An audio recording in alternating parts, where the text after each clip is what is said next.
Developing story के नाजरीन खुश आमदीद। नाजरीन, वही हुआ जिसका डर था। अब 2 वक्त की रोटी भी मोदी सरकार ने अपने अवाम से छीन ली है। एक तहलका खेज रिपोर्ट में भारतीय सरकार की सारी कामयाबियों का भांडा फोड़ दिया गया है और साथ ही साथ भारत की अपोजिशन जमातों ने ऐसा कौन सा काम कर दिया है जिसके बाद दिल्ली के ऐवानों में खलबली मच गई है। ये सब हम आगे चलकर बताते हैं। मजीद तफसीलात में जाने से पहले हमारे चैनल को लाइक और सब्सक्राइब करने के साथ बेल आइकन जरूर प्रेस करें। नाज़रीन, राहुल गांधी ने इंतहा पसंद मोदी सरकार के खिलाफ ऐलान जंग करते हुए मुकम्मल बायकॉट का ऐलान किया है। उनका कहना था कि जब से ये बीजेपी की हुकूमत इक्तदार में आई है तब से भारतीय अवाम का जीना दुश्वार हो गया है। पहले तो मोदी सरकार सिर्फ अक़लियतों को निशाना बनाने में मसरूफ थी और इनको मुल्क बदर करने की साजिश करती रहती थी, लेकिन अब अपनी अवाम को भी जहन्नुम में धकेला जा रहा है। मोदी सरकार एक सुपर पावर चाइना से भी पंगा ले बैठे हैं और लेने के देने पड़ गए हैं और उसके जवाब में भारत की मईशत जिस बुरी तरह से जवाल पजीर है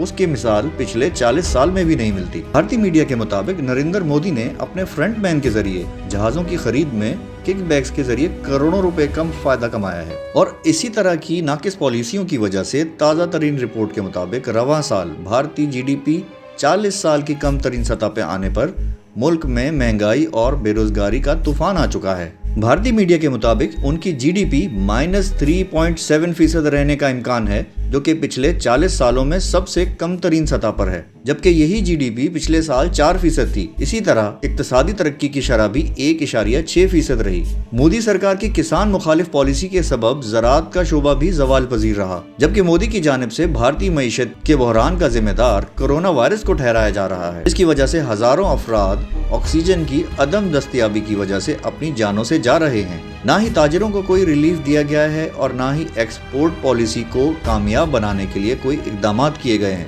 भारतीय तज्जियाकारों का कहना है कि मोदी ने अपनी सारी जद्दोजहद अक़लियतों और अपोजिशन के खिलाफ ज़ाया कर दी है और मुल्की मईशत को संभाला देने में नाकाम साबित हो रहे हैं। नाज़रीन, इन आदात के सामने आने के बाद अपोजिशन जमातों ने मोदी सरकार को आड़े हाथों ले लिया है और मोदी हटाओ तहरीक को तेज करने का इंदिया दे दिया है। कांग्रेस के रहनुमा राहुल गांधी ने भी मोदी सरकार पे तनकीद करते हुए कहा है कि ये मोदी सरकार की कारकर्दगी है जिसने अखंड भारत का नारा लगाया था और देश का बेड़ा गर्क कर दिया है। वबा से निपटने के लिए भी कोई पॉलिसी नहीं बनाई गई, सिर्फ अपने खास लोगों को नवाजने का काम जारी रखा हुआ है और अब देशवासी फाकों पर मजबूर हो गए हैं। लोग बेरोजगार हो गए हैं और इनका चूल्हा तक बुझ गया है, लेकिन मोदी सरकार को इन सब से कोई सरोकार नहीं है और वो बस अपने मुखालिफिन के खिलाफ महाज खोले बैठे हैं, जिससे जाहिर होता है कि मोदी को देश की बजाय सिर्फ अपने इक्तदार की फिक्र है। उनका कहना था कि मोदी की सलूक की वजह से समाज का एक बहुत बड़ा तबका इस हुकूमत से शदीद मायूस हो चुका है